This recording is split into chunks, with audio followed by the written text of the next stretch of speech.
정부는 지난해부터 치아의 날이나 구강의 날로 사용해왔던 것을 구강보건의 날로 공식 명칭화시켜서 법정 기념일로 지정했습니다.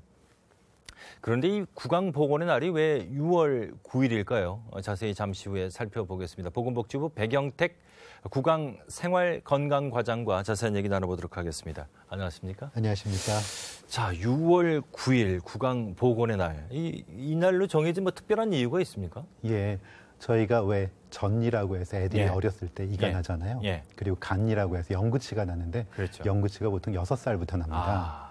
그리고 저희가 영구치, 구치라고 얘기하는 그래서 6자, 6살부터 난다고 해서 6자, 그리고 구치라고 해서 구자를 해가지고 6월 9일을 저희가 구강보건의 날로 하고 있고요. 작년에 이게 저희가 구강보건법을 바꿔가지고 이 법 안에 보면 구강보건의 날을 만들도록 하고 있고 그래서 금년이 두 번째가 되겠고요. 그다음에 금년부터 구강보건 기본계획을 만들어가지고 저희가 이제 중앙정부 그리고 지자체에서 국민들의 구강보건 향상을 위해서 어떠한 것들을 할 것인가를 계획을 만들어서 발표하고 그런 혜택들을 드리도록 노력하고 있습니다.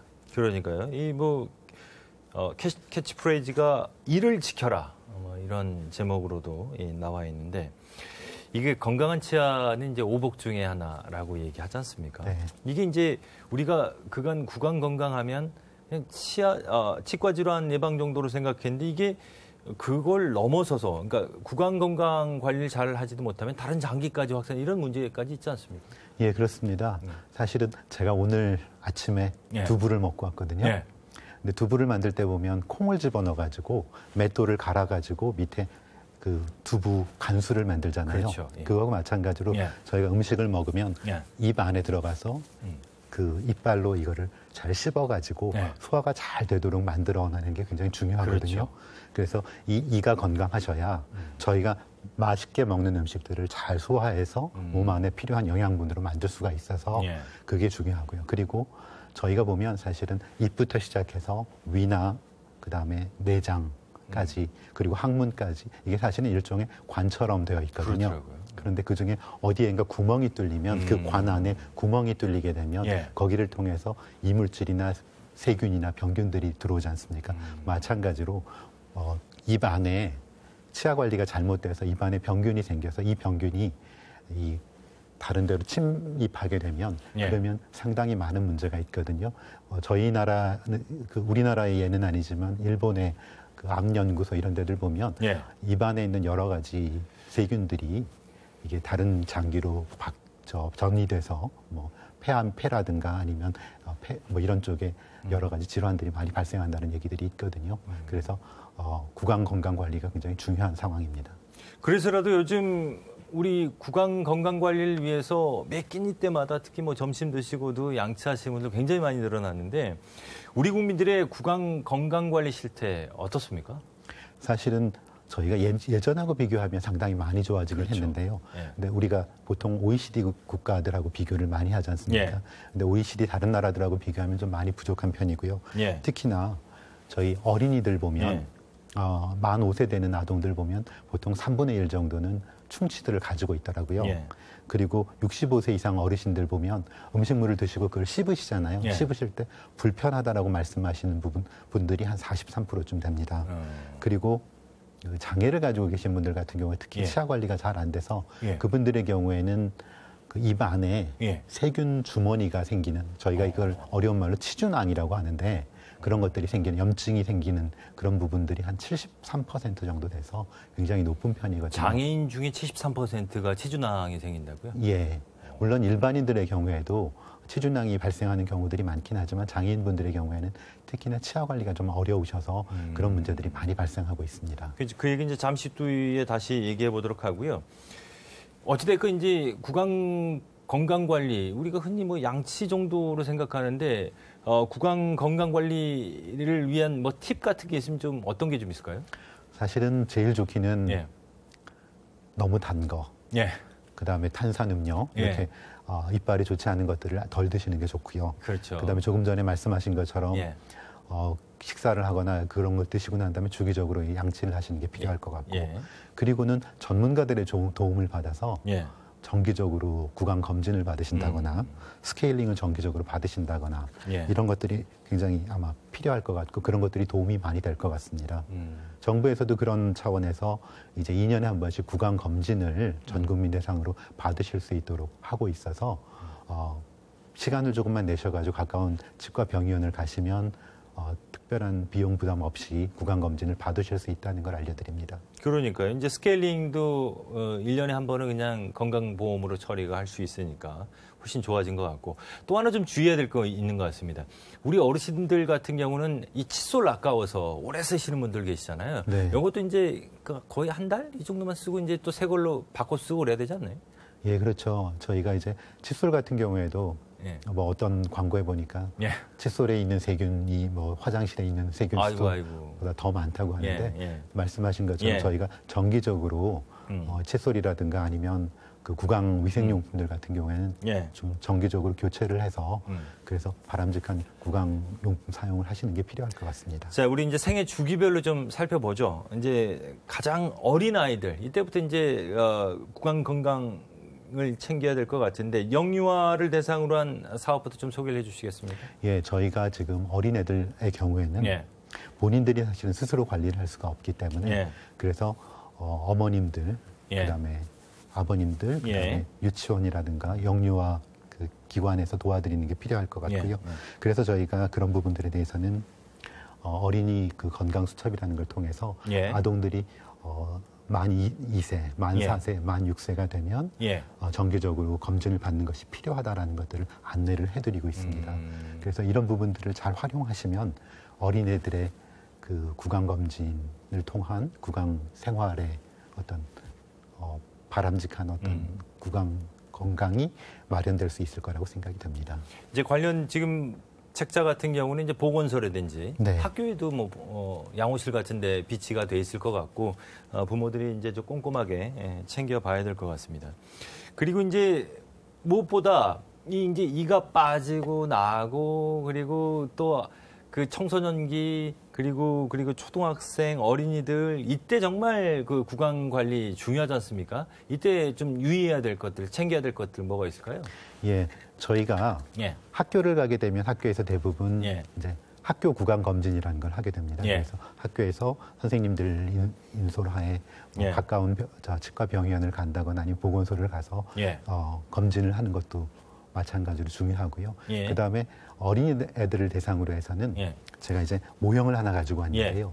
이게 이빨 어금니 모양 같은데요? 어금니 모양입니다. 그러네요. 근데 대부분의 경우에 이의 경우에는 이런 홈이 있으면 여기에 그런데 음식 찌꺼기가 음식 찌꺼기가 여기에 쌓여가지고 이게 충치의 원인이 됩니다. 그렇죠. 그래서 저희가 이제 정부에서 건강구호홈을 통해서 이 치아 홈메우기라고 해서 이 문제가 되는 요 어금니의 이 홈들을 메울 수 있게 하는 그렇게 되면 이렇게 뭔가 약품을 통해서 홈을 메우게 되면 여기에 음식물 찌꺼기가 끼는 거를 방지하고 그렇게 되면 애들의 그 충치 발생을 좀 막을 수가 있거든요. 그러니까 우리가 이런 거네요. 그러니까 보통 우리가 그 충치가 발생하면 어금니 쪽에 많이 생기고 그거를 이제 뭘로 더 씌우지 않습니까? 금 같은 걸로. 그렇죠. 근데 그 충치가 발생하기 전에 아예 막아버리자.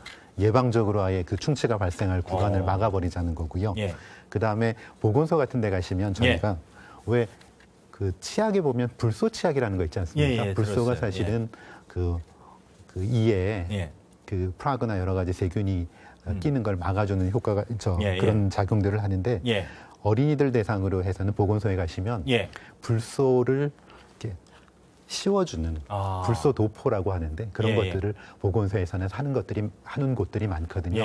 그래서 오늘 이 프로그램을 보고 계신 어머니 아버님께서 이번 주말에 자제분들 데리고 한번 가까운 보건소에 사전 연락을 한번 해보시고 한번 방문해서 조금 전에 말씀드렸던 이 치아 홈메우기는 가까운 병의원에서 이걸 해드릴 거고요.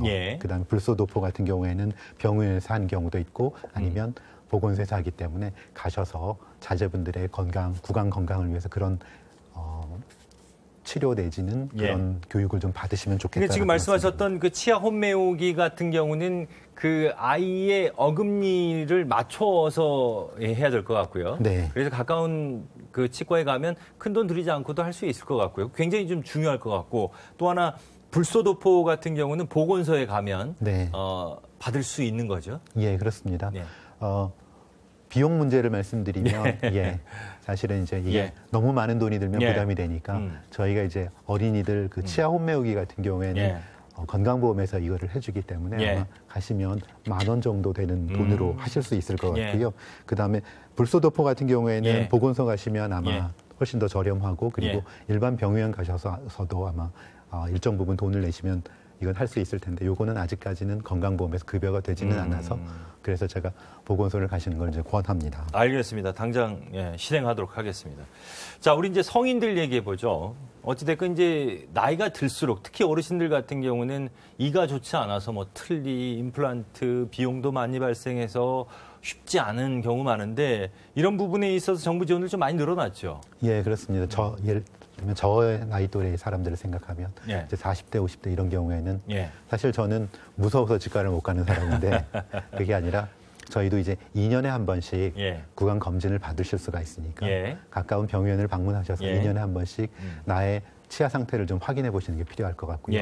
그리고 1년에 한 번씩은 아까 모두에서 말씀하셨던 것처럼 스케일링을 건강보험 급여를 통해서 아마 본인 부담 한 13,000원 정도면 스케일링을 받으실 수 있기 때문에 1년에 한 번씩은 스케일링을 받으시고 그다음에 2년에 한 번씩은 그 구강검진을 건강검진 치아 부분을 받으셔서 본인의 그 구강 상태를 좀 확인하시는 게 나중에 연세가 드셔서 오히려 상태가 더 심화되는 걸 좀 막을 수 있을 것 같고요. 그러니까 이런 부분에 있어서 그 어떤 혜택들이 있는지는 국민건강보험공단 콜센터에 전화하시면 좀 알 수 있습니다. 1577에 1000번으로 전화하시면 다양한 그 건강보험 관련한 정보들을 손쉽게 얻을 수가 있습니다.